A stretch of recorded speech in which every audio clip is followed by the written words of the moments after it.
Baik, bismillahirrahmanirrahim. Alhamdulillahirabbil alamin wa bihi nasta'inu ala umuri dunya waddin. Wassalatu wassalamu ala asyrafil anbiya'i wal mursalin sayyidina wa nabiyyina wa syafi'ina Muhammadin wa ala alihi wa ashabihi ajma'in. Amma ba'du. Wallahumma ya muallima Ibrahim 'allimna wa ya mufahhima Sulaimana fahimna. Allahumma anfa'na bima 'allamtana wa 'allimna ma yanfa'una wa zidna ilman ya rabbal alamin. Ikhwani fid din rahimani wa rahimakumullah.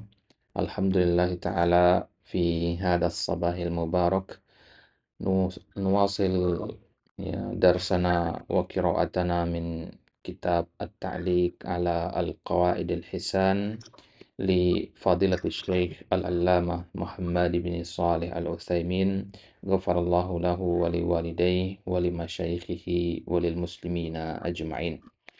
Baik, kita lanjutkan pembacaan kita dari komentar atau ta'liq Syekh Utsaimin terhadap kitab Al-Qawaidul Hisan karya guru beliau yaitu Syekh Muhammad bin Nasir As-Sa'di rahimahullahu taala. Baik, kita kemarin masih di kaidah berkaitan dengan kaifiyati talaqi at-tafsir. Yaitu kaidah membahas tentang metode mengambil ilmu tafsir yang benar menurut para ulama, yaitu dengan mengikuti metodenya para sahabat. Baik, sekarang kita masuk ke takliknya, ke komentar dari Syekh Utsaimin. Baik, sebagaimana biasa, tafadhal al-akhiru iqra at-ta'liq. Ibda bil basmalah. Bismillahirrahmanirrahim. التعليق خلاصة هذه القاعدة خلاصة أن الله خلاصة مضاف خلاصة هذه القاعدة قاعدتي أن الله قاعدتي أن الله أنزل القرآن هدى للناس وبينات من الهدى والفرقان وأنه يهدي للتي هي أقوم ومتى آمنا بذلك فإنه يجب علينا أن نسلك الطريق التي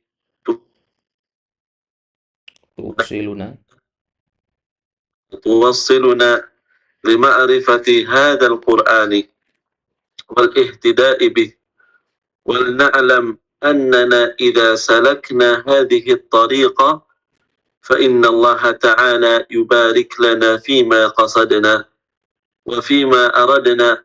قال الله تعالى: كتاب أنزلناه إليك مبارك ليدبروا آياته وليتذكر أولو الألباب. وكلما تدبر الإنسان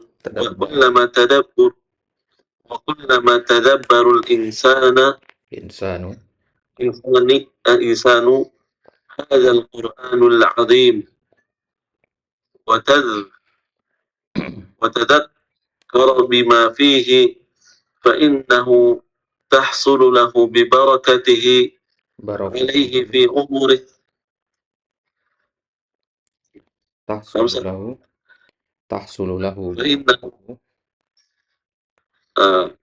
فإنه تحصل له ببركته عليه في أمره وفي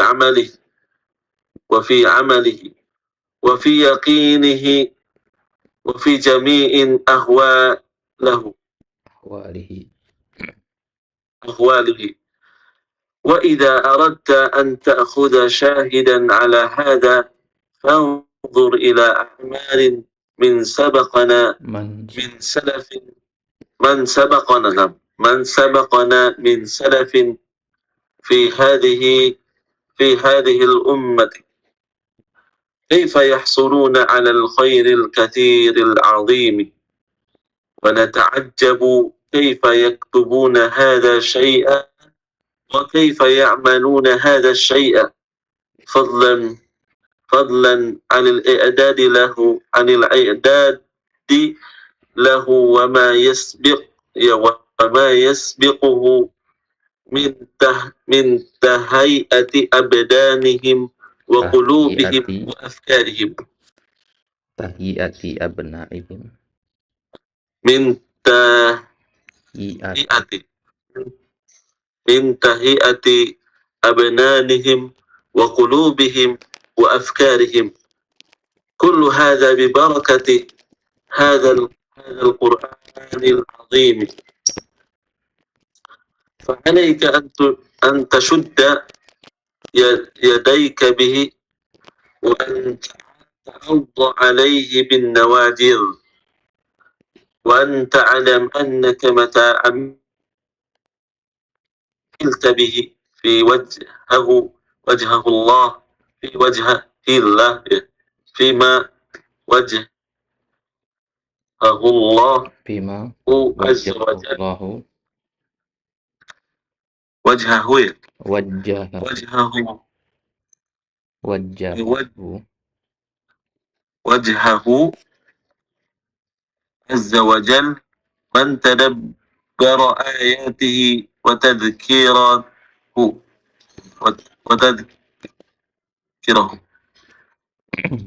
فإن فإنك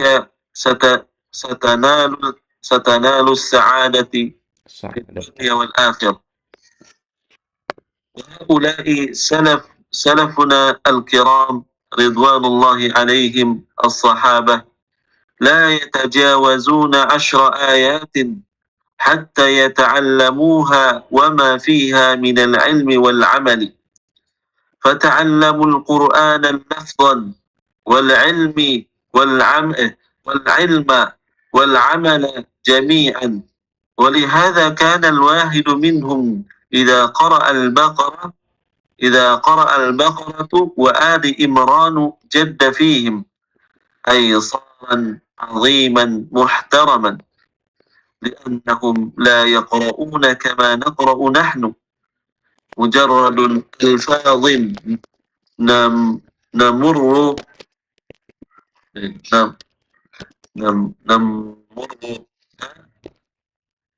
نمر نمر كيف namurruha نمرها على اللسان ولا تصل afwan إلى القلب. numarriruha Gimana Ustaz? lisani نمررها على اللسان ولا تصل إلى ولا تصل إلى القلب أحيانا، ولكنهم يقرؤون بتدبر bitadabbur وتذكر واتعاظ. والذي نزع البركة من علمنا أننا لا نعمل به ولا نتذكر. na'am فهذا هو خلاصة هذه القاعدة، أن القرآن يهدي للتي هي أقوم، وأنه هدى للناس وبينات من الهدى والفرقان. وإذا كان كذلك فعلينا أن نصل إلى هذا الجوهر الثامن، وهو الهدى والبيان والتذكير حتى تحصل لنا البركة في أعمالنا وأعمالنا. baik.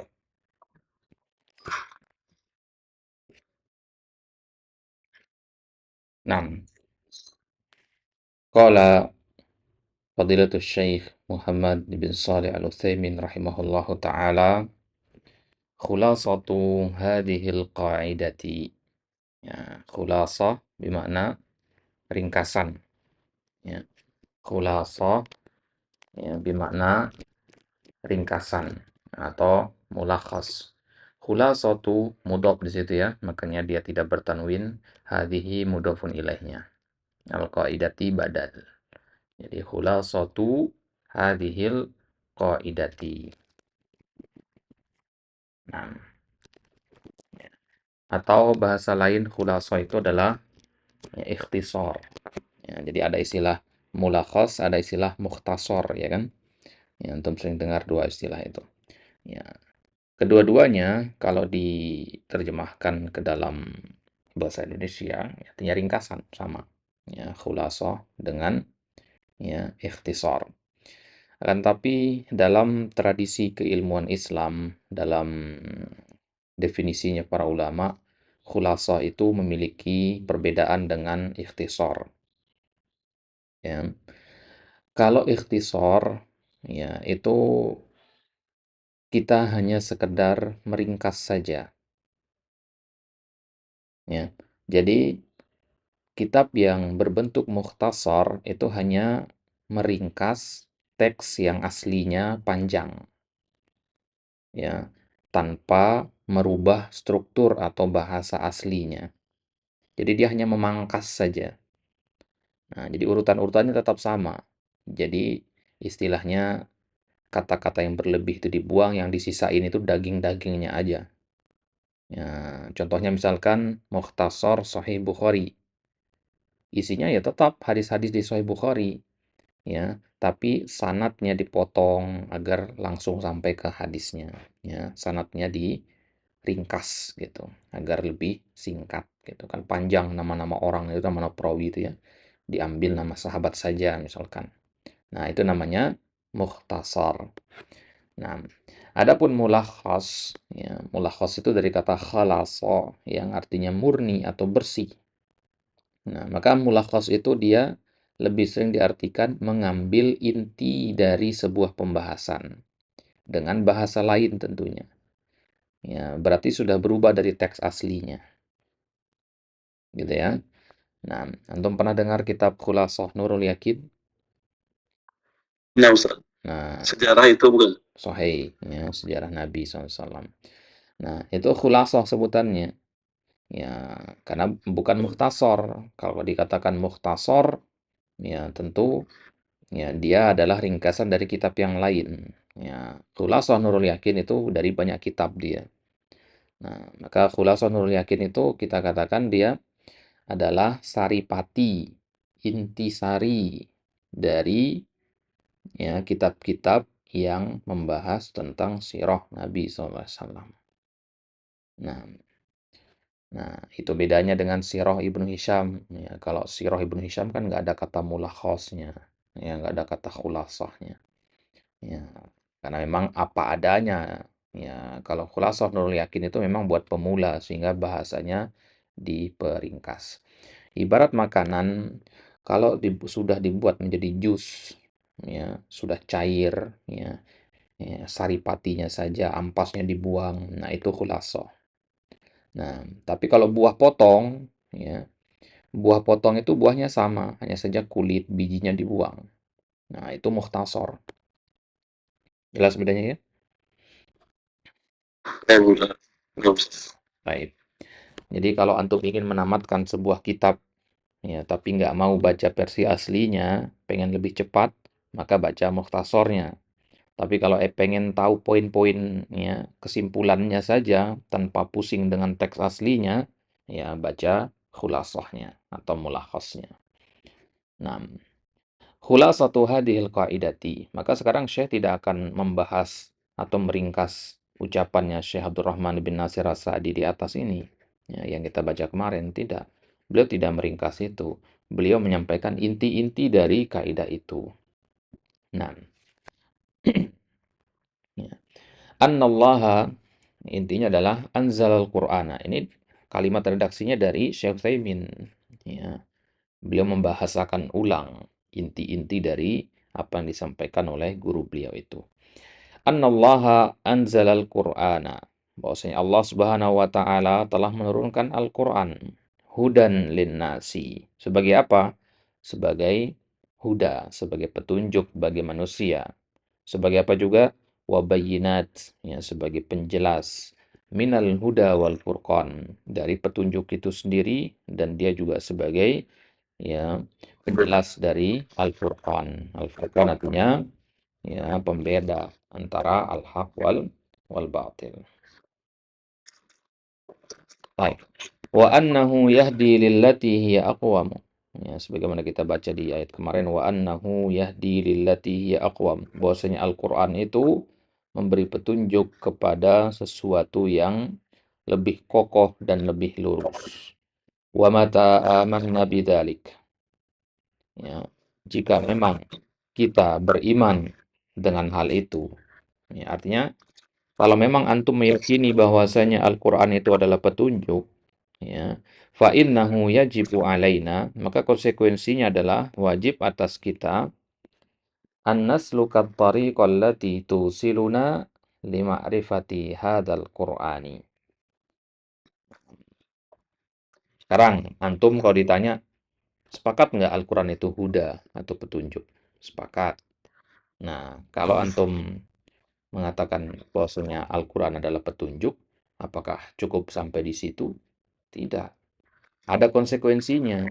Konsekuensinya adalah wajib antum menempuh metode, menempuh jalan allati tusiluna yang mengantarkan kita lima arifati hadzal Qur'an untuk mengenali Al-Qur'an ini wal ihtida'i bihi dan untuk mengambil petunjuk darinya.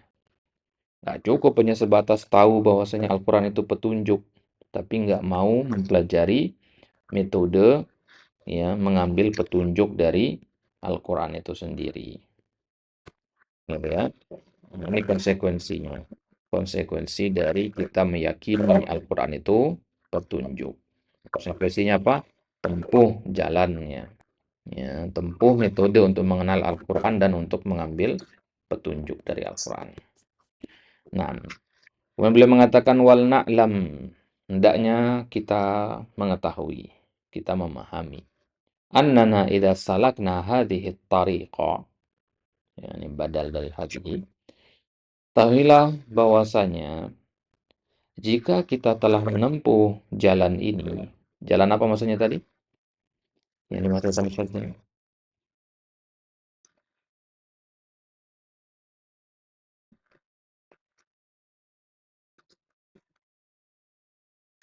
Hah? Jalan apa yang dimaksud sama syekh di sini? Ketahuilah bahwasanya jika kita menempuh jalan ini, apa maksudnya jalan ini? Jalan lima al-Fatihah Al-Quran. Nah, ya, jalan yang mengantarkan kita, ya, allati tusiluna li ma'rifatil Quran, ya, jalan yang ya mengantarkan kita untuk ya mengenali Al-Quran itu, ya, jalan itu yang dimaksud di sini. Baik. Fa inna Allah Ta'ala yubariku lana fima qasadna. Ini motivasi dari Syekh ya. Kalau kita sudah menempuh jalan yang tadi, artinya kita sudah berusaha untuk mengenali Al-Quran dan mengambil petunjuk dari Al-Quran, tidak hanya sebatas tahu Al-Quran itu petunjuk, tapi kita berusaha untuk mengambil petunjuk dari Al-Quran, mempelajari Al-Quran, ya, maka apa keutamaan yang kita dapat? Fa innallaha ta'ala yubariku lana fima qasadna. Allah memberkahi kita. Ya. Allah memberikan keberkahan kepada kita fima qasadna, pada apa-apa yang kita niatkan itu. Nah, kita niatnya apa? Mengenali Al-Quran dan mengambil petunjuk. Ya. Mengenali Al-Quran dan mengambil petunjuk, ya, ini dua tujuan utama kita belajar Al-Quran dan belajar ilmu-ilmu pendukung Al-Quran. Antum belajar nahu, belajar sorob, niatkan itu untuk mengenali Al-Quran dan untuk mengambil petunjuk dari Al-Quran. Ya. Kenapa harus diniatkan begitu? Ya, agar antum mendapatkan keberkahan ini. Ya, agar dapat keberkahan ini.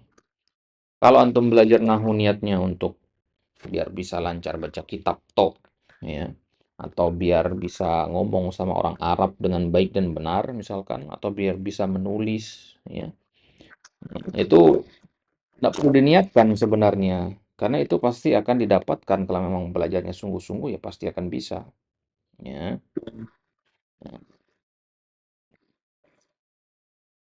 Jadi ya, niatkan ya pelajaran-pelajaran nahu, sorof, balaghah, ya tafsir, usul tafsir dan yang lainnya. Niatkan itu untuk kita memahami Al-Qur'an dan mengambil petunjuk darinya. Wa fima aradna. Jadi Allah tidak hanya memberkahi niat itu saja, tapi juga memberkahi apa-apa yang kita inginkan. Ya, niat dengan keinginan itu dua hal yang mirip sebenarnya ya. Nah, apa yang kita niatkan itu untuk mengenali Al-Quran dan mengambil petunjuk. Apa yang kita inginkan? Yang kita inginkan itu tadi bisa baca kitab, ya, bisa mengajarkan isi kitab. Nah, itu hal-hal yang kita inginkan. Ya, nggak tercela belajar nahwu sorof agar bisa baca kitab itu nggak tercela. Ya, boleh berniat seperti itu. Ya, tapi hendaknya niat itu juga ya semoga diberkahi gitu sama Allah. Jadi biar bisa baca kitab, ya Allah kasih keberkahan kalau kita sudah bisa baca kitab. Ya, tapi kalau bisa baca kitab nggak dikasih keberkahan sama Allah ya justru akan menjadi ya, bumerang nantinya bisa baca kitab tapi yang dibaca kitab-kitab yang menyesatkan misalkan. Nah, itu nggak berkah berarti. Nah, ya, jadi tetap kita butuh keberkahan pada dua hal ini, pada niat kita dan pada apa yang kita inginkan. Qala Allah Ta'ala di surat Shad ayat 29, Allah Subhanahu wa taala berfirman, ya, Kitabun anzalnahu ilaika mubarak liyadabbaru ayatihi waliyatadzakkara ulul albab. Al-Quran itu adalah sebuah kitab anzalnahu ilaik yang telah kami turunkan kepadamu hai Muhammad. Kami sifati dia dengan mubarak, penuh keberkahan, ya. Kami sifati dia dengan mubarak, ya, fokusnya ke kata mubarak ya. Ya, Al-Quran itu penuh keberkahan dia, ya. Karena dia penuh keberkahan, maka tadabburilah ayat-ayatnya, ya, dan tadzakurlah, ya, wahai orang-orang yang memiliki akal. Ya, ulul albab itu maksudnya ya, ulin nuha, ya, orang-orang yang memiliki akal pikiran. Al-Quran itu mubarak. Kalau dia mubarak, kenapa kalian nggak tadabburi dan tazakuri? Ya, Al-Quran itu mubarak. Ya, seluruh yang berkaitan dengan Al-Quran itu berkah. Ya, jangankan Al-Qurannya ya, orang yang membacanya saja berkah. Ya. Penghafal Al-Quran, ya. Orang-orang yang belajar Al-Quran itu berkah hidupnya. Ya, maka kata Syekh Hafizahullah dalam salah satu muhadharah beliau mengatakan di antara tanda keberkahan usia seseorang itu ketika digunakan usianya untuk belajar Al-Quran. Dah kalau berkah umurnya. Nah, kenapa usianya menjadi berkah? Ya, karena Al-Quran itu sendiri mubarak. Ya, gimana memberi berkah pada usia kita kalau Al-Quran itu sendiri tidak disifati dengan keberkahan. Baik, perhatikan di sini ada dua istilah yang ada dalam ayat ini, lihat dabbaru sama lihat tadakkara. At-tadabbur dengan at-tadakkur. Ya, at-tadabbur itu dari kata tadabbaro ya tadabbaru. Ya, kalau ya tadakkur itu dari kata tadakkara ya tadakkaru. Nah, ya perhatikan ini. Apa bedanya antara dua istilah ini, tadabbur dengan tadakkur? Tadabbur itu artinya menghayati, ya, menghayati isi Al-Quran. Ya. Kalau tadakkur itu mengingat dan mengambil pelajaran dari Al-Quran. Ya. Nah, jadi kalau tadabbur itu objeknya, ini perbedaan yang lainnya.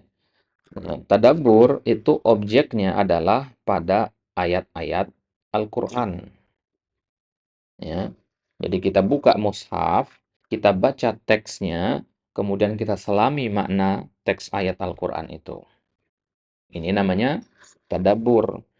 Kalau tadzakur, ya, kalau tadzakur nggak mesti buka mushaf, ya, karena tadzakur itu adalah proses mengingat dan mengambil pelajaran, ya. Dia adalah proses memanggil kembali kebenaran yang sebenarnya sudah diketahui oleh fitrah manusia, ya. Kayak ngingetin lagi gitu tadzakur itu, kayak alarm gitu, ya. Ya, jadi mengingatkan kembali sesuatu yang sebenarnya sudah kita ketahui, tapi tertutup oleh lupa, oleh sifat lalai dan sebagainya. Ya.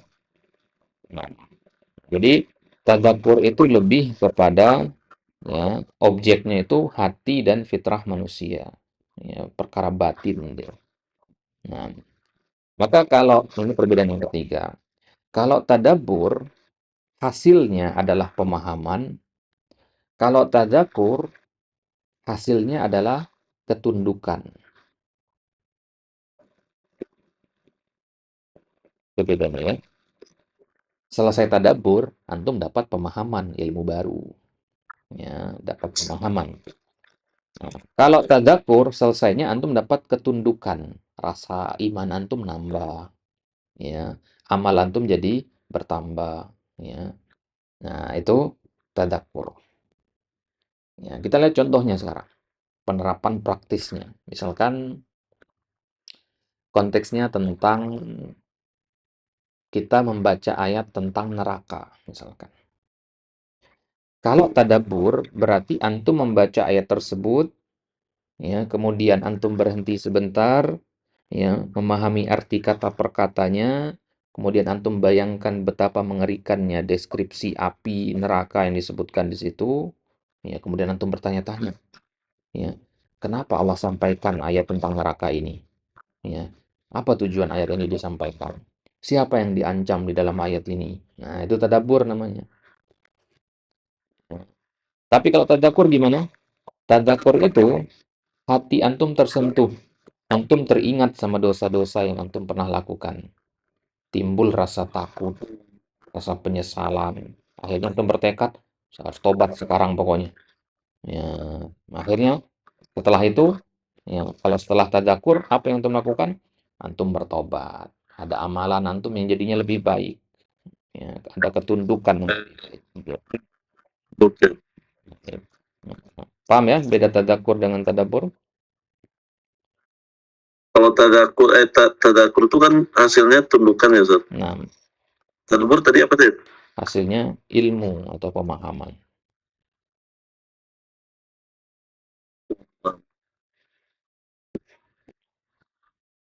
Baik. Ada satu lagi istilah yang sering dipakai itu tafakkur. Nah, kalau tafakkur bagaimana? Nah, kalau tafakkur itu, kalau tadabbur itu kan menggunakan lebih banyak menggunakan hati, ya. Lebih banyak menggunakan hati, akal, fokus utamanya itu kepada Al-Quran. Kalau tafakkur itu fokus utamanya itu pada alam semesta.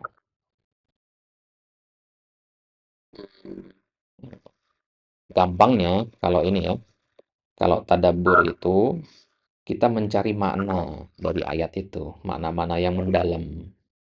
Kalau tafakkur itu kita mencari bukti atau dalil. Para ilmuwan itu tafakkur mereka, ya.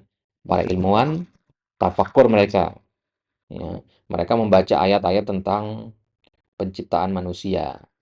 Oh, manusia itu diciptakan dari, ya, setetes air mani, kemudian berkembang menjadi begini, begini, begini. Ya, kemudian mereka pun, ya, menguji, ya, apa yang mereka dapatkan dari ayat tersebut di laboratorium. Ya, mereka cari bukti benar nggak apa yang disampaikan Al-Quran itu. Oh, ternyata benar. Nah, itu tafakur namanya. Nah, hasilnya ya ilmu pengetahuan gitu. Nah, tapi kalau para ulama tadabbur dia. Nah, jadi kalau antum mau jelaskan ke jamaah yang bukan tulab, antum sampaikan saja. Tafakur itu tugasnya para ilmuwan. Tadabbur itu tugas kaum muslimin secara umum dan terutama para ulama. Dan tadzakur itu tugas kaum muslimin yang banyak berdosa, yang sadar dirinya banyak dosa. Gitu. Nah,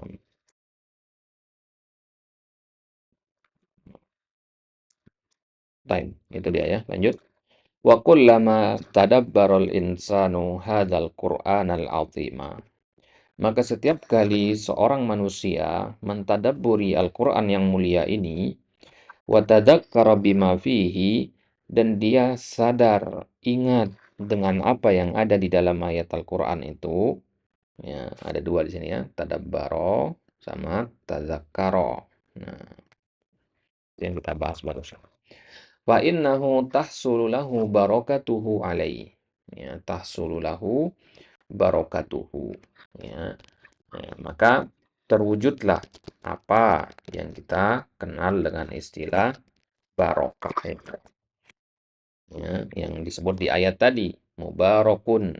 Ya, Al-Quran itu kitab yang mubarak. Ya, untuk mewujudkan keberkahan ini, gimana caranya biar dapat keberkahan ini? Ya, ya antum melakukan dua hal, tadabbur dan tadakkur. Ya, selain dapat keberkahan, tadabbur, antum dapat pemahaman, dari tadakkur antum dapat ya ketundukan atau amal atau iman. Nah, jadi banyak bonusnya gitu ya. Ya, bermuamalah dengan Al-Quran itu banyak bonusnya. Ya, secara umum bonusnya adalah keberkahan. Secara khusus tadabbur dapat pemahaman, tadakkur dapat ketundukan, ya, atau bertambahnya amal. Baik. Ya, kemudian kita bahas sedikit apa sih sebenarnya yang dimaksud dengan al-barokah itu. Ya. Al-barokah itu secara ya, yaitu secara terminologinya, ya, misalkan Imam Al-Ghazali, kemudian Ar-Raghib Al-Asfahani, ya, ketika mendefinisikan al-barokah, mereka mengatakan ziyadatul khair. Tapi ada versi lengkapnya, ya. Tidak hanya bertambahnya kebaikan, ziyadatul khair itu bertambahnya kebaikan. Bukan hanya itu definisi keberkahan. Ya, tapi ada lanjutannya. Ziyadatul khair wa thubutuhu alaih. Ya, ziyadatul khair wa thubutuhu. Ya, bertambahnya kebaikan dan menetapnya kebaikan itu. Jadi dia nggak hanya nambah, habis itu hilang, nggak. Nambah dan fokus menetap di situ. Ya, itu namanya al-barakah. Ya, makanya sumur ya, atau kolam itu disebutnya birkah. Ya, genangan air itu namanya birkah. Ya, karena air di kolam itu berkumpul, ya, nambah dia kan. Ya, air di kolam itu nambah dia dari kita alirkan sedikit demi sedikit nambah, kemudian menetap di sana, tidak mengalir hilang. Nah, itu kenapa dinamakan birkah. Ya. Jadi tidak hanya bertambahnya kebaikan, tapi juga menetapnya kebaikan itu. Nah, berarti dari sini barokah itu tidak sama dengan banyak. Ya. Barokah itu lebih dalam maknanya daripada sekedar kuantitas. Ya. Jadi banyak belum tentu barokah. Gitu. Barokah ini adalah matematikanya Allah. Nggak bisa pakai logika manusia. Jadi bukan masalah berapa banyak yang kita punya ya, tapi seberapa berkah hal-hal yang kita punya itu. Gitu. Maka jangan minta kepada Allah harta yang banyak, tapi mintalah harta yang berkah. Ya. Harta yang berkah belum tentu banyak, ya, tapi dia bisa membuat hati tenang, ya, mendekatkan kita kepada Allah, nah dan sebagainya.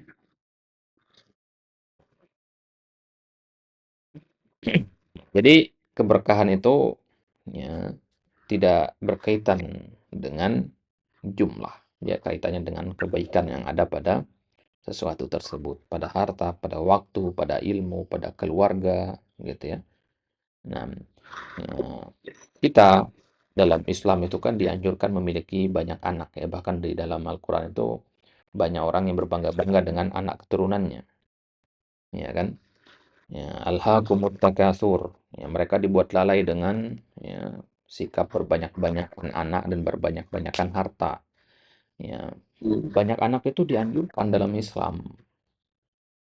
Ya. Tapi orang sekarang berpikir "Oh, anak itu banyak pengeluaran dan sebagainya. Ya, akan lebih repot jadinya. Nah, mereka lupa, ya, Islam itu tidak hanya menganjurkan banyak anak, ya, tapi juga menganjurkan banyak anak yang mendatangkan keberkahan. Ya, qurratu a'yun, ya. Nah, jadi bukan hanya nambah anak, tapi nambah anak yang qurratu a'yun, yang penyejuk hati. Jadi minta kepada Allah, ya bukan hanya anak keturunan, tapi mintalah anak keturunan yang soleh dan solehah. Gitu. Kenapa? Karena betapa banyak orang yang punya banyak anak, tapi rumahnya ya menjadi seperti neraka, berantem terus-terusan, gitu. Itu berarti keberkahan tidak ada di situ. Karena kalau dia rumah tangganya berkah, ya, anak-anak yang banyak itu justru akan menjadi penyejuk hati, ya, menambah ketaatan kepada Allah dan sebagainya, mendatangkan rezeki. Banyak anak, banyak rezeki. Kalimat ini, ya, nggak sepenuhnya salah, nggak sepenuhnya benar juga. Banyak anak, banyak rezeki. Anak-anak yang seperti apa? Ya, anak yang mendatangkan keberkahan. Ya, keberkahan itu salah satu bentuknya ya, ya rezeki. Nah, sekarang gimana caranya biar anak itu berkah? Ya, gimana caranya biar anak itu berkah? Ya, kalau kita tidak berusaha untuk memberkahi si anak itu dengan cara mendidiknya, ya, ya akan menjadi sebaliknya. Nah, baik, maka keberkahan itu ya hanya Allah saja yang bisa mendatangkannya. Maka banyak-banyak minta keberkahan kepada Allah. Jangan diremehkan doa barokallahu fi gitu misalkan. Ya, itu doa yang luar biasa. Ya. Nah, perlu diperhatikan juga bahwasanya para ulama ya, menetapkan barokah itu ya tidak akan bersanding dengan kemaksiatan. Ya. Syarat mutlak barokah itu adalah ketaatan. Maka kalau seorang suami, seorang istri taat kepada Allah, maka besar kemungkinan keberkahan akan turun kepada anak-anaknya. Ya, tapi kalau suaminya tidak taat, istrinya tidak taat kepada Allah, ya, ya gemar melakukan kemaksiatan, ya, maka nggak mungkin akan turun ya keberkahan kepada ya mereka, kepada keluarga mereka, dan kepada anak-anaknya. Baik, gitu ya. Makanya kita lihat ya, para ulama itu bisa menulis ratusan jilid kitab di usia yang pendek, gitu. Ya, itu tandanya usia mereka itu berkah. Usia para ulama itu berkah. Karena mereka usianya singkat-singkat, tapi bisa menulis ratusan kitab. Sedangkan kita, ya, kita punya 24 jam yang sama dengan para ulama zaman dulu. Ya, ya, tapi nggak ada hasilnya, tidak ada karya yang kita hasilkan. Ya, habis untuk scroll, apa namanya, scroll sosmed, ya, habis untuk hal-hal yang tidak-tidak. Ya. Kalau para ulama usia mereka singkat-singkat tapi produktif gitu. Misalkan Imam Nawawi, ya, beliau wafat itu usia 45 tahun, relatif muda, belum masuk usia lanjut usia gitu. Usia 45 tahun, tapi karyanya dibaca sampai sekarang, ya. Riyadhus Shalihin, Al-Majmu', Syarah Al-Muhadzab, ya, Hadis Arba'in, jadi rujukan utama di seluruh dunia sekarang ini. Ya. Bahkan di Al-Bidayah wa Nihayah itu disebutkan kalau jumlah halaman karya Imam Nawawi itu dibagi dengan jumlah hari usia beliau, rata-rata dalam satu hari itu dari beliau lahir ya, sampai beliau wafat, rata-rata dalam satu hari beliau bisa menulis sampai 20-an halaman. Itu dalam satu hari. Ya, ya nggak usah jauh-jauh lah. Imam Syafi'i, ya, beliau wafat usia 54 tahun. 54 tahun. Ya, nggak nyampe 60 tahun. Ya, tapi beliau bisa membangun pondasi ya sebuah mazhab ya yang dianut oleh jutaan orang di seluruh dunia sampai sekarang. Ya, bahkan kitab beliau ya, ya, kitab Risalah itu merupakan pondasi usul fikih pertama di dunia. Nah, ini tanda keberkahan usia. Nah, keberkahan usia. Maka banyak-banyak kita memohon kepada Allah. Allahumma barik lana fi amwalina wa fi ahlina wa fi umrina wa fi amalina wa fi ilmina, ya. Nah, wa fi kulli syai'in yata'allaqu bina. Ya, banyak-banyak mohon kepada Allah hal seperti itu. Nah, baik. Nah, salah satu cara untuk meraih keberkahan itu ya baca sesuatu yang penuh keberkahan, yaitu Al-Quran. Tadabburi dan tadakkuri dia. Fa innahu tahsulu lahu barakatuhu alaihi fi umrihi wa fi amalihi. Nah, maka dia akan mendapatkan keberkahan, terwujud keberkahan pada usia dan pada amalannya. Usianya berkah, ya usia yang produktif itu usia yang berkah, ya. Ya, maksudnya nggak harus sebesar karya-karyanya Imam Nawawi, ya. Ya, usia yang berkah itu ya usia yang penuh dengan ketaatan, ya itu usia yang berkah, gitu ya. Nah, maka dikatakan orang yang beruntung itu man tala umuruhu wa hasuna amaluhu, yang panjang umur dan amalnya juga bagus. Ya, tapi orang yang menderita itu yang umurnya panjang, ya, kemaksiatannya juga banyak gitu. Jadi umur yang panjang malah dimanfaatkan untuk bermaksiat.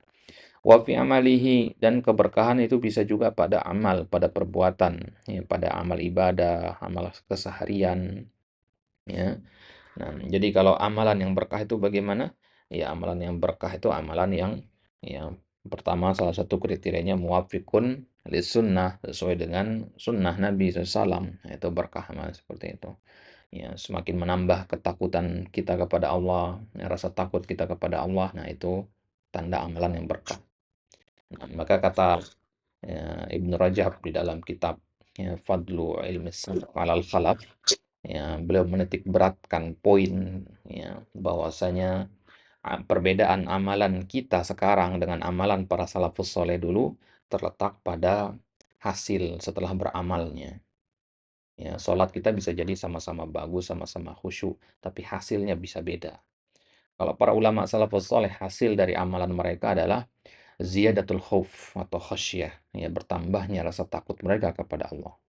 Tapi kalau kita justru, ya, setelah selesai sholat, selesai beramal, yang ada malah outputnya, hasilnya malah bertambahnya kebanggaan, kesombongan. Ya, bangga udah sholat, ya, bangga sudah sedekah banyak, bangga sudah belajar ini, belajar itu. Nah, kebanggaan yang muncul gitu. Nah, ini bedanya antara kita dengan yang para ulama dulu. Jadi amalan yang berkah itu pasti dia, ya, akan menumbuhkan rasa takut kita kepada Allah. Maka kalau antum belajar sesuatu, ya, atau melakukan sesuatu, setelah melakukan sesuatu itu antum merasa diri antum lebih baik daripada orang lain, merasa ujub. Nah, ini tanda bahwasanya apa yang antum lakukan tadi tidak berkah. Gitu. Kalau antum belajar misalkan, ya, belajar ke Bogor misalkan, antum belajar ke sana, ya, kemudian antum merasa diri lebih baik karena belajar di sana dibandingkan dengan teman-teman yang lain yang tidak belajar di sana. Nah, hati-hati. Ya, bukan berarti kita minta antum berhenti belajar, ya. Yang benarnya adalah tetap belajar dan tetap berusaha memurnikan niat. Nah, itu yang paling. Nah, jadi belajar lanjut, ya, semakin semangat malah belajarnya, dan juga niatnya juga semakin, ya, dijaga kemurnian. Nah, itu tugas kita sehari-hari untuk senantiasa, ya, menjaga niat kita. Wa fi yaqinihi wa fi jami'i ahwalihi. Ya, keberkahan itu juga, ya, terwujud pada keyakinannya. Yakinihi di sini maksudnya adalah imanihi, ya. Wa fi yakini bermakna wa fi imanihi, ya, pada imannya, wa fi jami'i ahwalihi, dan pada seluruh, ya, kondisi-kondisinya. Nah, seluruh keadaannya, ya, seluruh sisi kehidupannya ada keberkahan. Baik. Nah, berarti ini poin yang ingin disampaikan sama Syekh di sini, ya. Al-Quran itu petunjuk. Kalau kita sepakat itu Al-Quran petunjuk, ya berusahalah ambil petunjuk dari Al-Quran.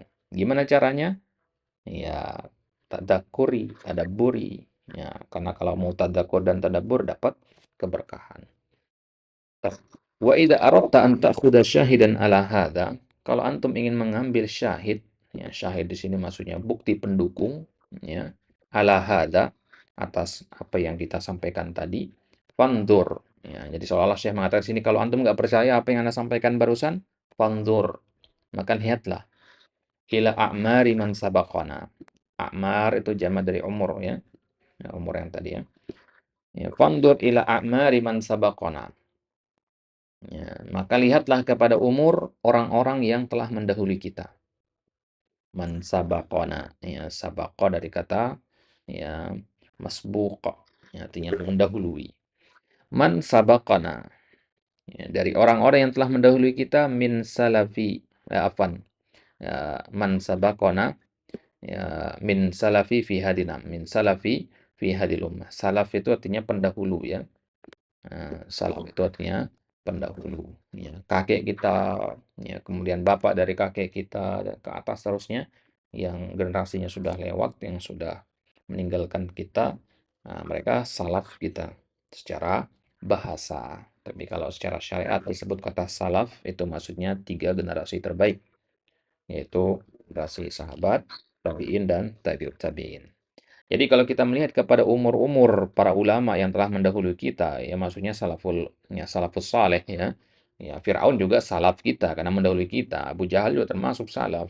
Ya, dia mendahului kita, tapi ya masa kita ngambil pelajaran dari ya, umur mereka gitu.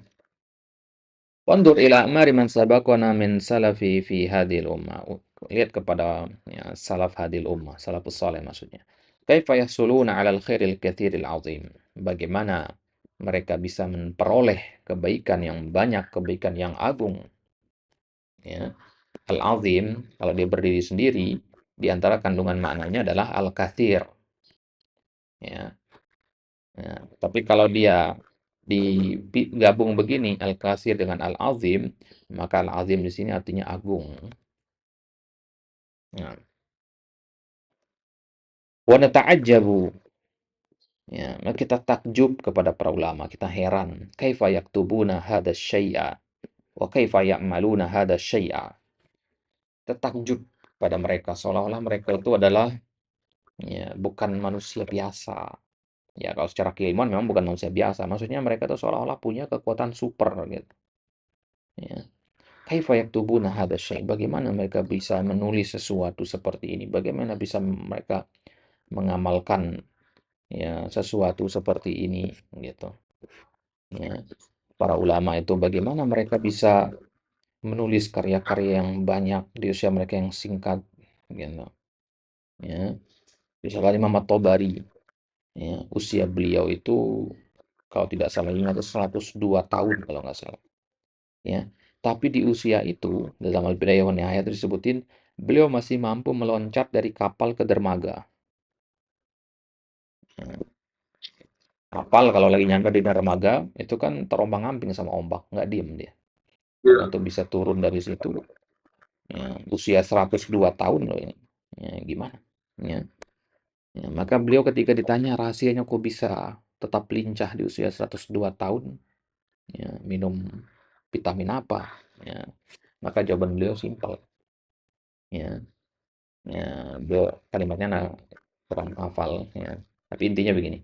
Ya, badan ini dulu pas masih muda kami jaga dari kemaksiatan. Maka sekarang dikala kami sudah tua, Allah yang menjaganya. Gitu. Ya, kata Imam At-Tabari. Ya, artinya apa? Kalau kita jaga badan kita ini dari kemaksiatan dikala kita muda, maka dikala tua nanti Allah yang akan menjaga badan kita ini. Nah, nah itulah. Maka jarang kita temukan ada ulama besar ya yang di masa tuanya mereka mengalami pikun. Ya. Karena aktivitas mereka, kegiatan mereka, baca, mengajar, zikir, menulis, itu menjaga otak mereka itu tetap sehat. Ya. Ya, jadi produktif terus mereka, akal mereka tetap tajam gitu. Ya, anak pernah ketemu di daerah ya sini dari tempat anak di sini di kampung ya, pedalaman sekali ada seorang nenek itu umurnya udah nggak kecatat berapa. Pokoknya sudah sangat tua sekali. Ketika dia ditanya umur berapa, nggak tahu dia. Tapi yang jelas ketemu dia dengan penjajahnya, atau ketemu dia dengan zaman Belanda, zaman Jepang dulu. Tua sekali gitu.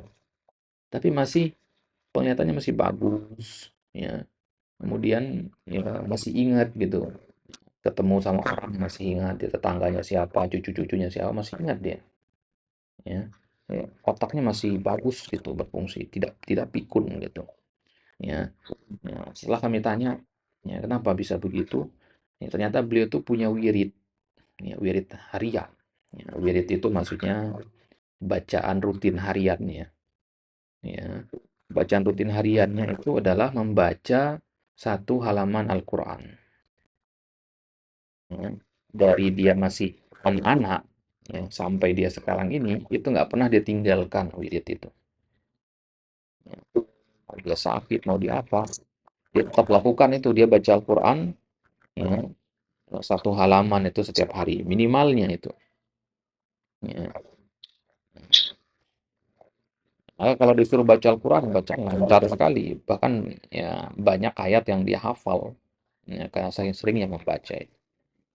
Padahal nggak pernah sekolah.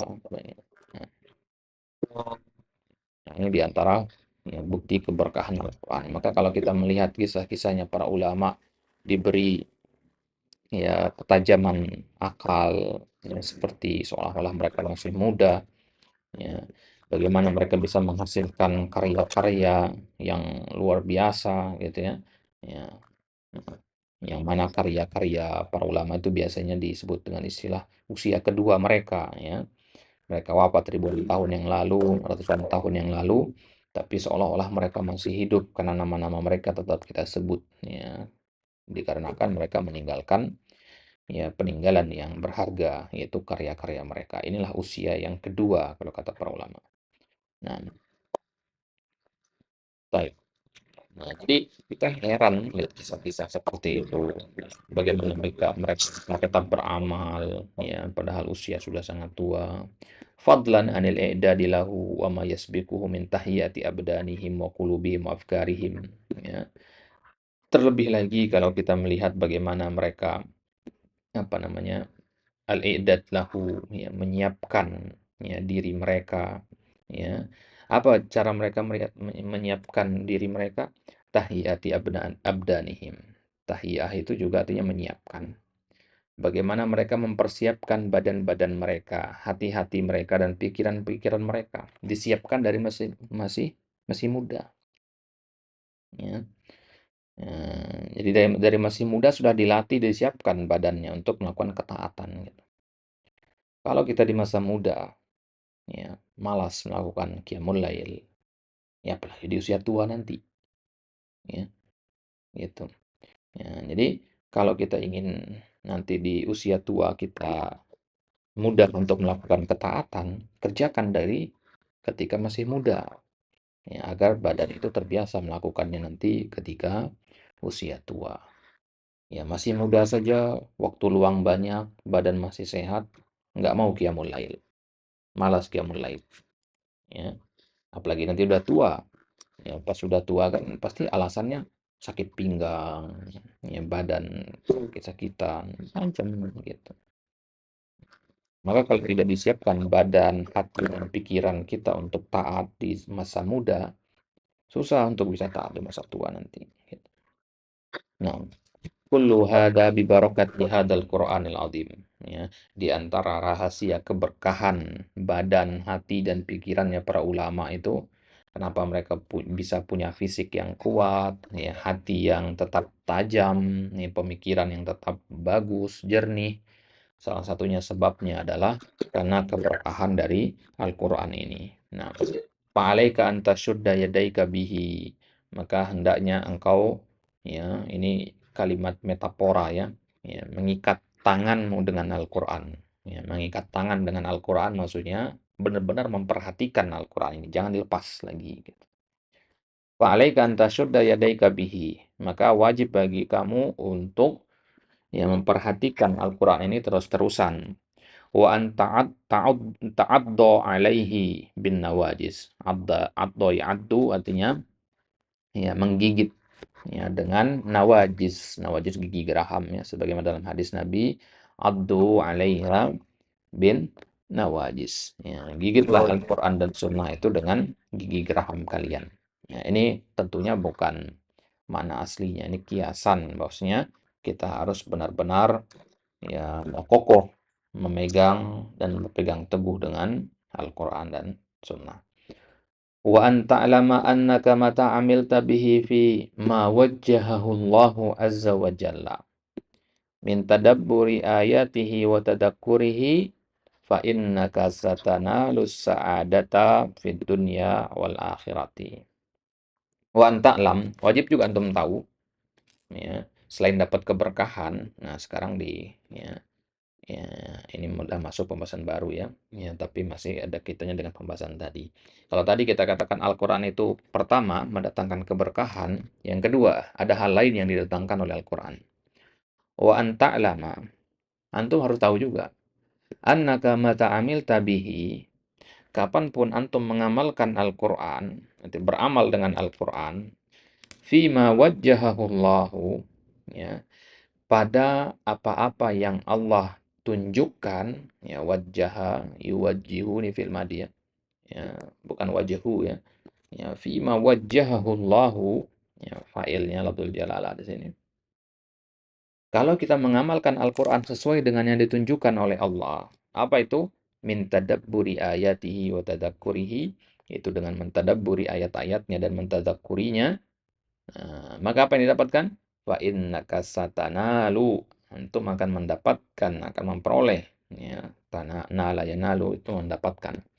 Satanalu sa'adata, antum akan mendapatkan yang namanya sa'adah ya, kebahagiaan ya, fid dunya wal akhirah.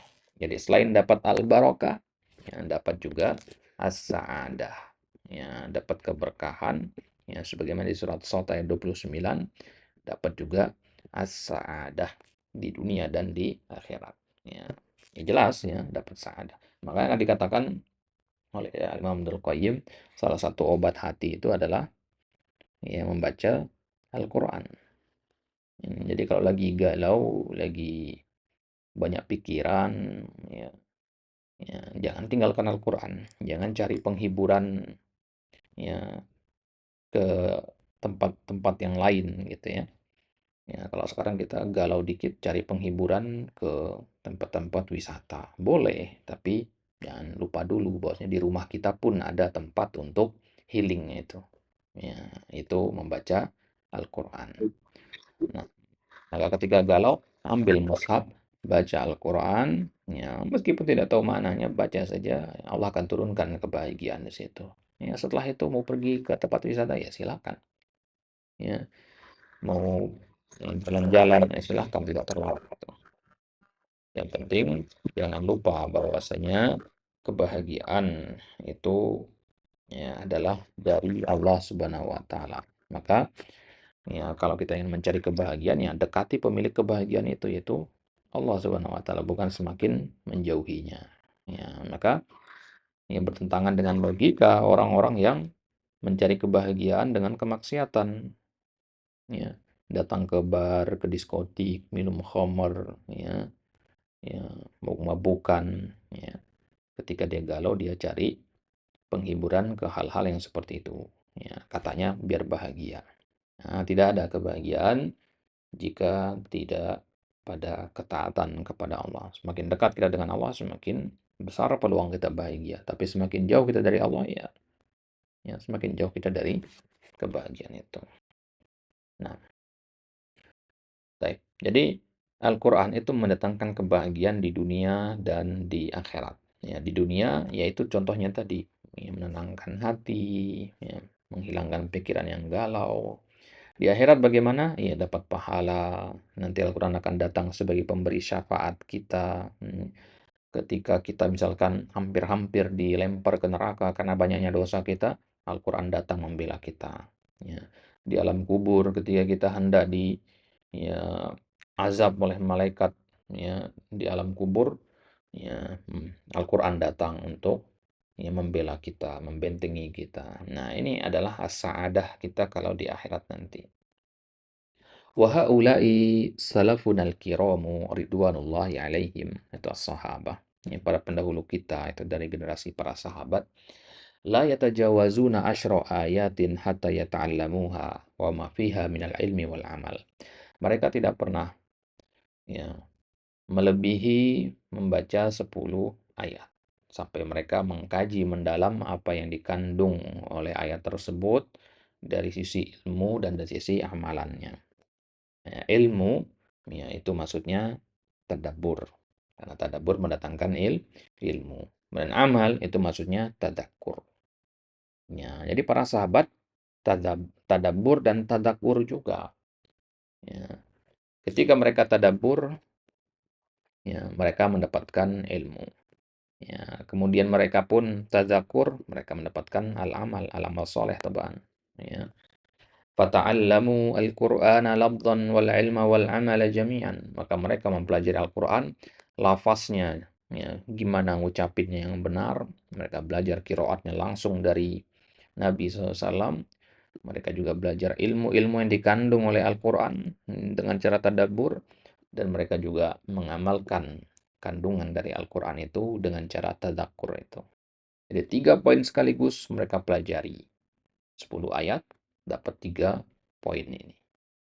Nah, walihada kana al-wahidu minhum idza qara'a al-baqarata wa ala imran jadda fihim. Ya. Nah, ay sara 'aziman muhtaraman. Ya. Li'annahum la yaqra'una kama naqra'u nahnu.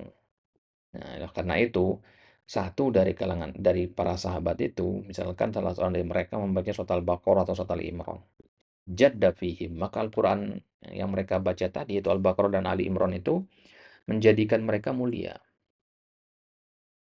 Ya. Mereka menjadi mulia dengan sebab baru membaca 2 surat ini, Al-Baqarah sama Ali Imran. Ya.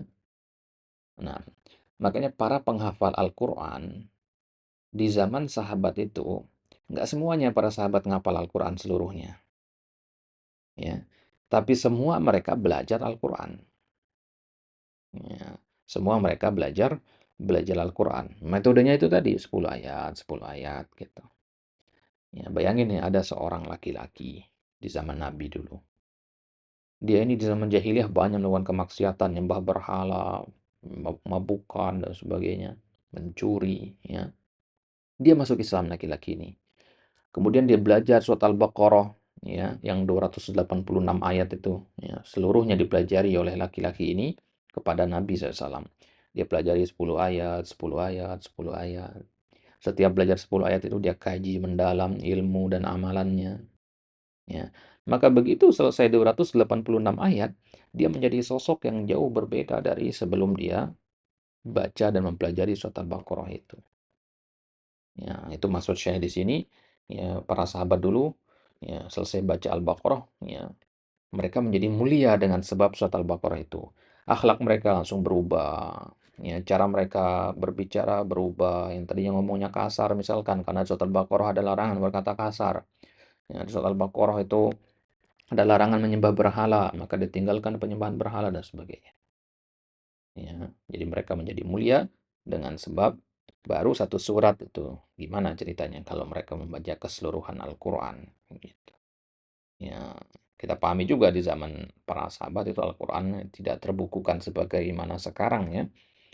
Ya, 30 juz rapi dalam mushaf nggak seperti sekarang. Gitu. Nah, kalau dulu kan Al-Quran itu terpecah-pecah ya, tersebar ada di ya kulit onta, ada yang di kulit kambing, ada yang di tulang, ada yang di pelepah kurma, di macam-macam. Nah, kenapa mereka bisa menjadi sosok yang berbeda padahal baru membaca 1 surat saja?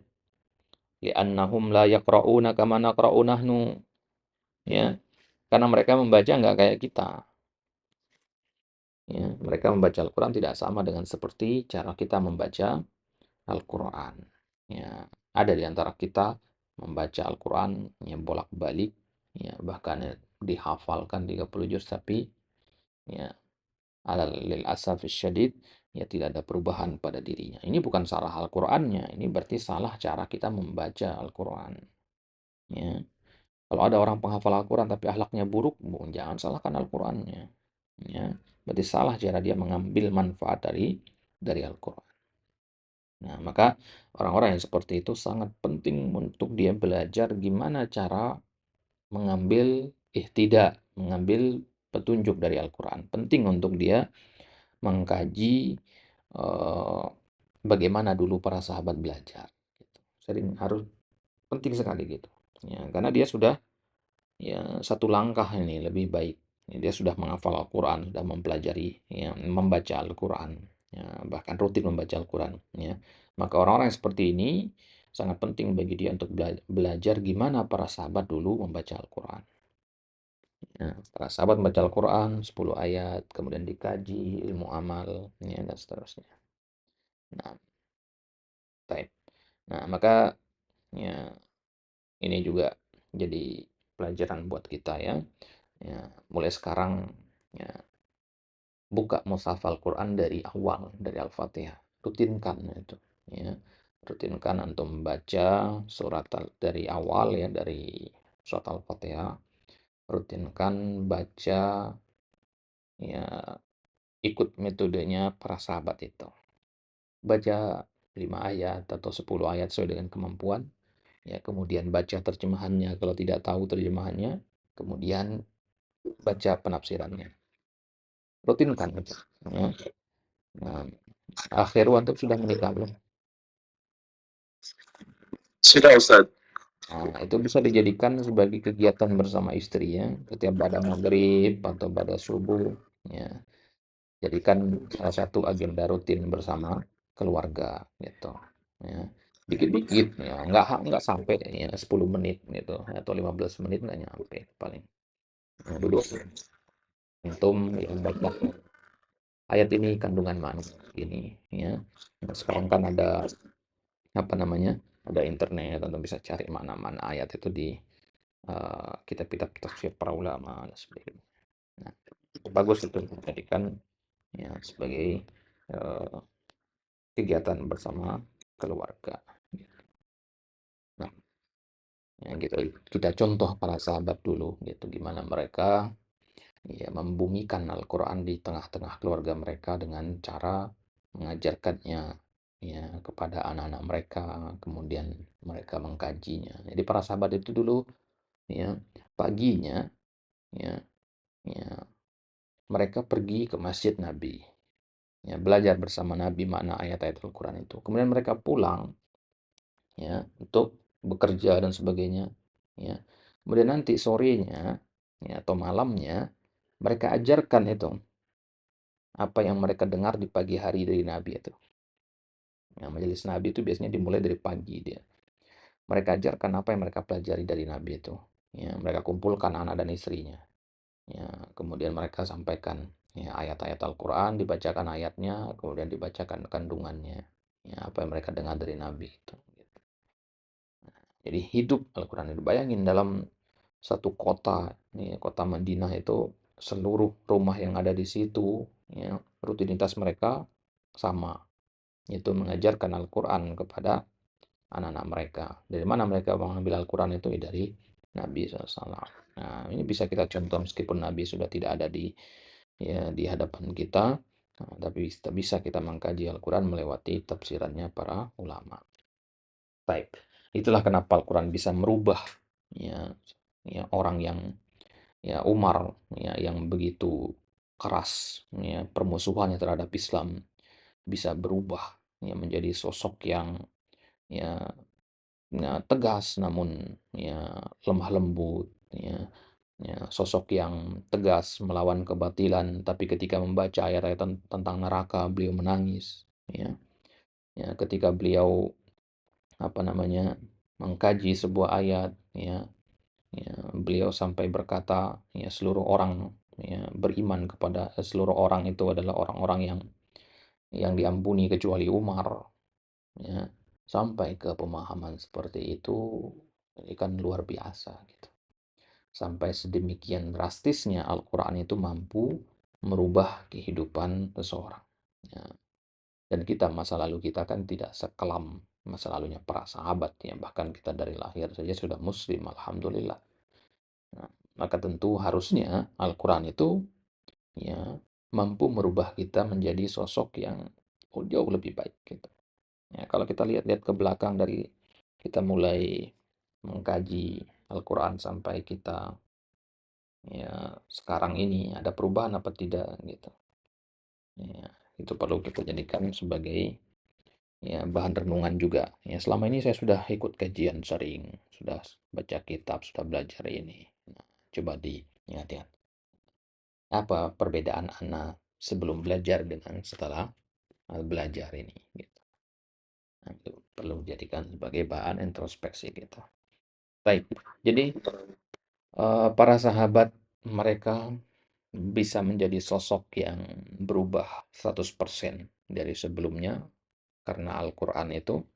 Karena mereka layak yaqra'una kama naqra'u nahnu. Mereka nggak membaca Al-Quran sebagaimana kita membaca. Ya, kalau kita bagaimana membacanya? Mujarradu alfazin. Hanya sekedar lafaz saja. Numarriruha alal lisani. Nah, yang kita ya bahasa kita itu lewatkan lewat lisan-lisan kita. Ya sekedar lewat di lisan aja. Wala tasilu ilal qalbi ahyanan. Dan kadang dia tidak sampai ke dalam hati. Ya. Hanya sekedar baca lafaz saja. Dapat pahala memang sekedar baca lafaznya. Tapi gimana kita menjadi sosok yang berbeda kalau baca Qur'annya hanya sebatas lafaz saja. Gitu ya. Ya harus ada upgrade kan gitu kan. Ya, kalau kita ingin menjadi pribadi yang terupgrade, ya, yang paling terupdate menjadi diri yang paling baik, ya tentunya cara kita membaca Al-Quran juga ya harus lebih baik, tidak hanya baca lafaznya saja. Jadi nggak cukup hanya lafaz saja. Ini bukan kita merendahkan lafaz Al-Quran, tidak ya. Ya, membaca Al-Quran itu tetap dapat pahala, meskipun hanya baca lafaznya saja, tidak sampai meresap ke dalam hati, dapat pahala kita. Tapi, ya, kalau sampai meresap ke dalam hati dan mampu merubah kepribadian kita, tentu itu lebih besar lagi pahalanya. Nah, itulah kenapa Nabi mengatakan pahala membaca satu huruf Al-Quran itu satu kebaikan sampai 10 kali lipat. Ya. Karena ada batas maksimalnya 10 itu. Jadi ada orang baca Al-Quran dapat pahala satu dari satu huruf. Ada yang dapat dua, ada yang dapat tiga dari satu huruf. Ada yang dapat 10 dari satu huruf. Nah, sekarang gimana caranya biar kita bacanya sedikit tapi pahalanya banyak gitu. Ya tadabbur itu. Ya tentu targetnya bukan bacanya sedikit kan, tapi biar pahalanya banyak. Bayangin kalau kita baca Al-Qur'an banyak dan pahalanya banyak juga. Ya. Dari satu huruf kita dapat pahala maksimal 10. Ya, ini ibaratnya kita jualan ya untungnya 100%. Ya. Nah, zaman sekarang jualan apa ya untungnya 100%? Gitu kan? Ya untungnya itu paling ya 20%, 30%, 50% ya paling banter. Ya. Nah, baik. Nah, jadi Al-Qur'an yang kita baca ya, jangan sampai hanya di lisan saja, tidak sampai ke dalam hati. Ya, para penuntut ilmu ya, ini harus beda bacaan Al-Qur'annya dengan ya orang-orang yang tidak menuntut ilmu. Ya, harus beda. Kalau orang-orang di luar sana membaca Al-Quran hanya pada lafaznya saja, para penuntut ilmu harus sampai ke dalam makna juga. Ya, terus mengkaji lebih jauh lagi. Walakinnahum yaqra'una bitadabburin wa tadakkurin wa itti'adhin. Kan tapi para sahabat itu mereka membaca Al-Quran dengan tadabbur, dengan tadakkur, dengan itti'adh. Nah, itti'adh itu mengambil mau'izah ya, mengambil pelajaran. Nah, kalau tadakkur tadi kan sebagai pengingat ya, mengingat kembali gitu. Ya. Kalau itiad itu mengambil pelajaran, itibar, itu ibrah. Walladhi ya, naza'al barakata min ilmina annana la na'malu bihi wa la natadakkaru. Nah, berarti kan di sini. Yang mencabut, ya, naza'at yang mencabut, keberkahan min ilmina dari ilmu kita. Ya. Ilmu kita punya, keberkahan belum tentu. Ya. Kalau menjadi seorang yang berilmu, gampang. Antum rajin aja belajar, jadi berilmu antum. ya, tapi belum tentu dapat keberkahan. Ya. Berilmu dan berkah itu beda dengan sekedar berilmu saja. Target kita adalah berilmu dan berkah, beramal dan berkah, panjang usia dan berkah, banyak rezeki dan berkah. Ya. Harus ada tambahan kata berkah di belakang. Ya, karena kalau tidak berkah justru sebaliknya dia akan menjauhkan kita dari ya, kebaikan-kebaikan. Baik. Jadi keberkahan ilmu kita itu dicabut oleh Allah. Sebabnya apa? Annana la na'malu bihi. Karena kita tidak mengamalkan ilmu itu. Wala natadakkar, dan tidak mengambil peringatan dari ilmu itu. Ya, jadi bukan masalah ya berapa banyak ilmu yang kita kuasai ya, tapi berapa banyak ilmu yang kita amalkan. Karena amalan itu adalah penguncinya keberkahan. Antum belajar ini, dapat keberkahan antum dari belajar itu. Ya, karena belajar ilmu agama itu berkah. Dapat keberkahan antum. Tapi kan antum nggak ngamalkan, terbang keberkahan itu menguap begitu saja. Nah, sebaliknya, kalau antum belajar, antum dapat berkah ini. Sudah turun keberkahan atas antum.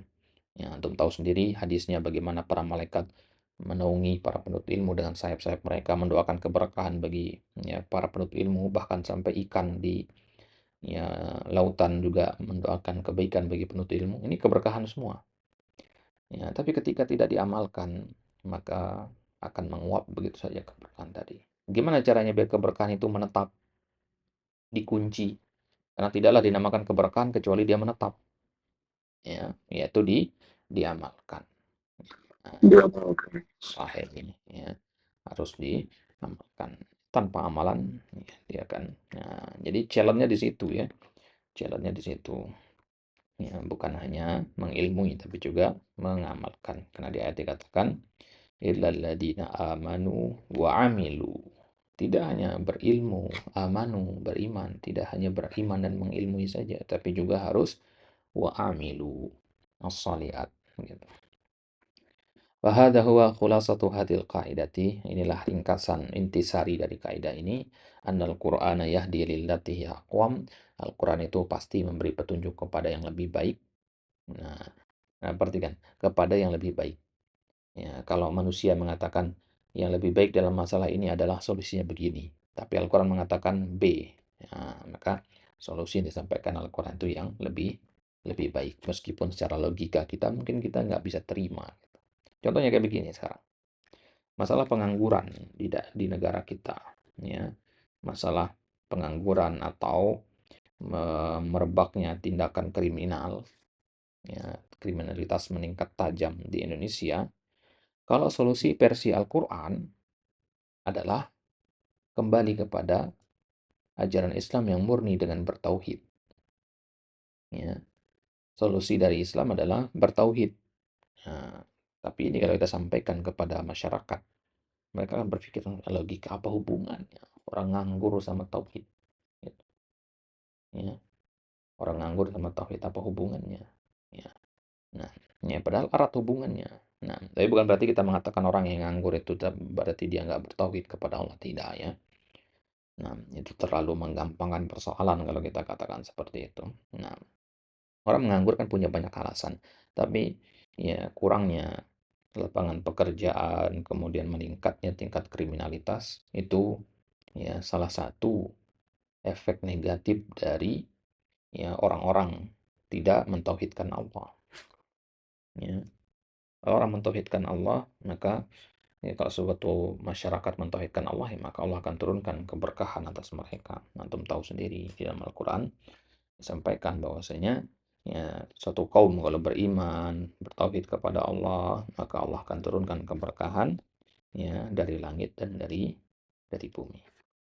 Nah, wa annahu hudan lin-nasi wa bayyinatin minal huda wal furqan. Ya, bahwasanya Al-Quran itu selain memberi petunjuk kepada yang lebih baik, lebih lurus, dia juga memberi petunjuk kepada manusia ya dan sebagai penjelas minal huda wal furqan.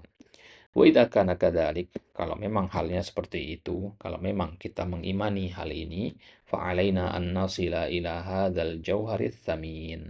Maka wajib bagi kita untuk sampai kepada mutiara yang berharga ini. Al-jauhar itu tadi mutiara, permata, as-samin yang berharga. Ya. Permata yang berharga ini yaitu Al-Quran sebagai petunjuk. Ya, yaitu apa? Al-huda wal bayan wa tadakkur. Gimana caranya agar Al-Quran itu bisa kita jadikan sebagai sumber petunjuk, sumber penjelasan atas segala permasalahan kita, dan bagaimana Al-Quran itu bisa menjadi ya pengingat bagi kita hatta tahsulalan al-barakatu, agar terwujud yang namanya keberkahan fi a'malina wa a'marina, ya, pada amalan dan pada umur kita.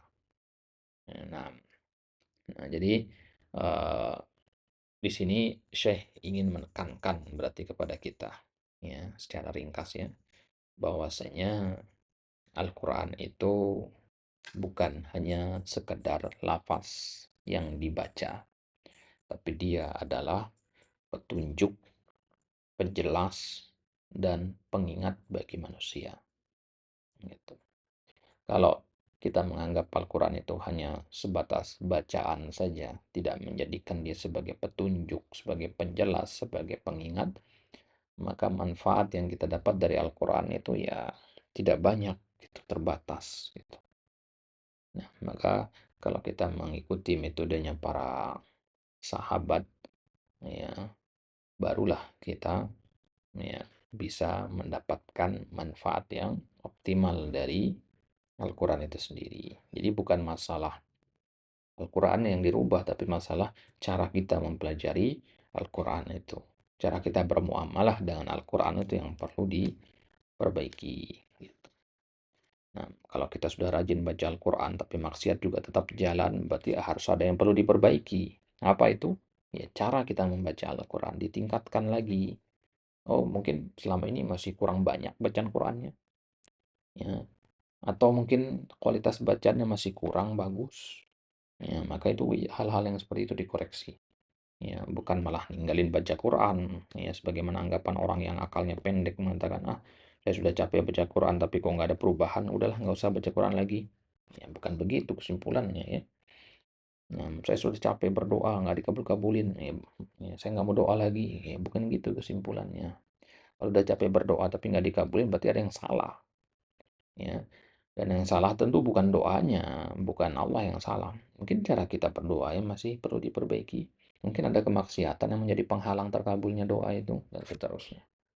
Nah, itu di situ letak pentingnya ya, berhusnuzon kepada Allah Subhanahu wa taala. Baik, Allah taala. A'lam. Baik. Ya. Fadhlah khair wadan tanyakan. Fadhal. Untuk darasnya itu setiap hari Senin, Selasa, Rabu ya Ustaz?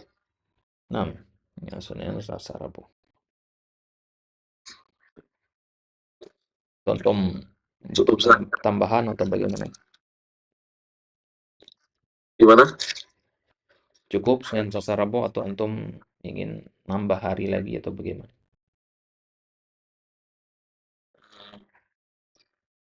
Cukup Ustaz. Allah. Baik.